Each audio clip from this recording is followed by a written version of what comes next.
Up with KREM begins now. Well, good morning, everyone. It is 7:01 on this Thursday, or Friday Eve, as we like to call it around here. Thanks so much for joining us. I'm Channing Curtis. And I'm Tim Pham. It's also National Popcorn Day. We'll be talking about that in just a little bit. But first, let's head on over to meteorologist Thomas Patrick in the Weather Center to talk about really an average January day. Hey, we keep it like it is and tell it like it is, right, Thomas? and that's exactly like it is. It's not going to be in the 40s anymore on the mild side, but it's not going to be like it's 20 or 10 or 0 degrees like what we had back in December. This is pretty normal for January weather. Yeah, a little bit of light rain or light snow from last night. That is gone. Just a few flurries perhaps left over portions of northeastern Washington and far north Idaho. Aside from that, we're just going to see a mostly cloudy day, and even this snowfall isn't going to amount to a whole lot. But with temperatures just below the freezing mark, as you see 30 in Deer Park and Spokane, 29 out of Pullman and Ritzville, 28 in Moses Lake, one of the cooler spots. Yeah, there could be a few county roads or side streets that are a little bit icy thanks to that thaw-freeze cycle. And even that bit of that rain that fell yesterday could be freezing over, but just barely. Give it a couple hours and we should be back above the freezing mark today, but only just. We're looking at mid-30s, kind of 35, 36, 37 for highs. And yeah, if we're a little lucky, we might actually squeeze out a bit of sunshine. And it's going to be pretty calm for the week ahead, but I'm tracking one more good chance of snow over our weekend forecast. So look for those details in a couple minutes. At 7:02, we have a few school delays to tell you about this morning. The Warden School District is on a 2-hour delay this morning, and brand new within the last few minutes, we've learned the Troy School District on a 2-hour delay this morning because of a power outage. So we'll of course keep you updated on school delays and closings right here on Up with KREM and on KREM.com. It's been more than 2 months since the murder of 4 University of Idaho students. The families of Ethan, Xana, Madison, and Kaylee still wait for justice as a suspect sits behind bars in Latah County. A newly unsealed search warrant gives us a look at what evidence investigators found so far. Some of that evidence comes from the suspect's apartment and office at Washington State University. Our Amanda Rowley looked through that search warrant and breaks down what police found.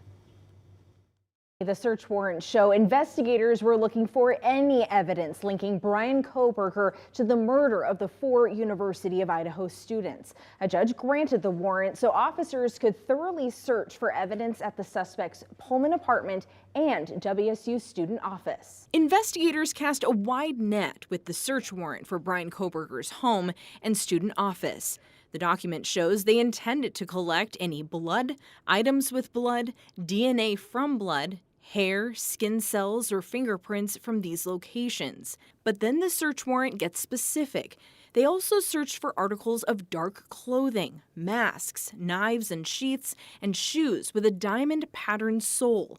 Investigators also searched for electronic or paper evidence of the suspect showing an interest in or planning of a murder and how to get away with it.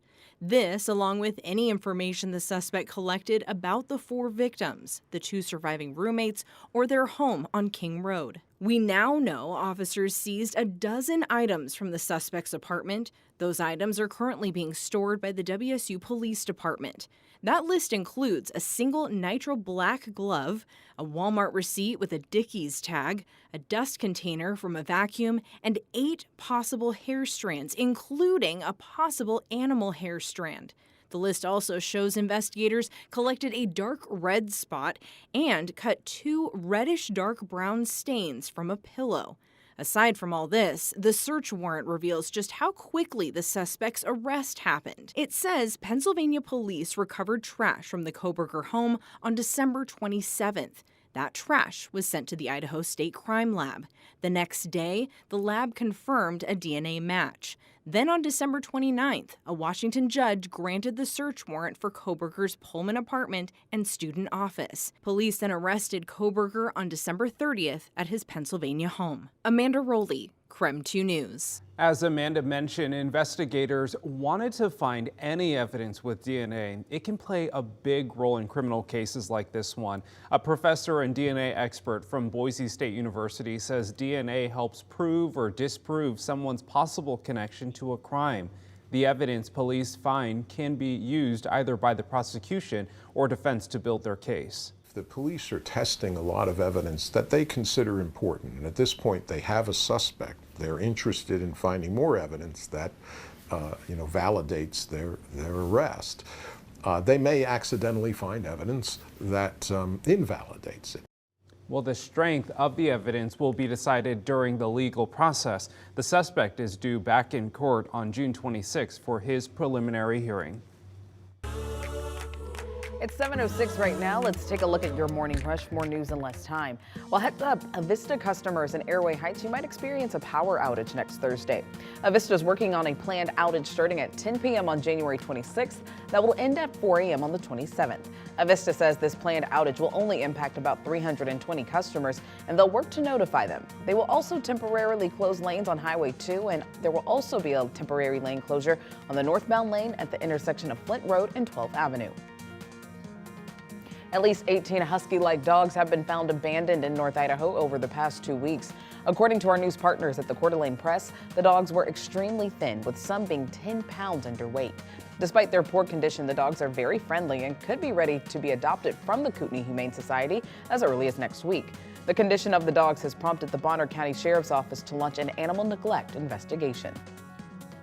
The Washington State Supreme Court just announced a big win for Albertsons ahead of its planned mega merger with Kroger. The court declined to hear Attorney General Bob Ferguson's challenge to Albertsons' $4 billion dividend. Ferguson argued the payout to shareholders would weaken Albertsons before Kroger's $25 billion purchase. The Attorney General said the merger is far from a done deal, and they will continue performing a thorough review. We'll talk about an incredibly sweet story out of Idaho, where a 14-year-old boy is taking his love of Legos to the next level. Brody Gasson from Eagle, Idaho, has loved Legos his entire life. In 2021, he had to be admitted to the hospital, and he heard some of the other kids there wishing that they had Legos to play with while they were there at the hospital. So Brody had an idea. He asked his mom if they could go out and buy some new Lego sets to donate, and that's how Brody's Bricks was born. The nonprofit now gathers donated Lego sets and then delivers them to kids at local hospitals. And that's a look at your morning rush.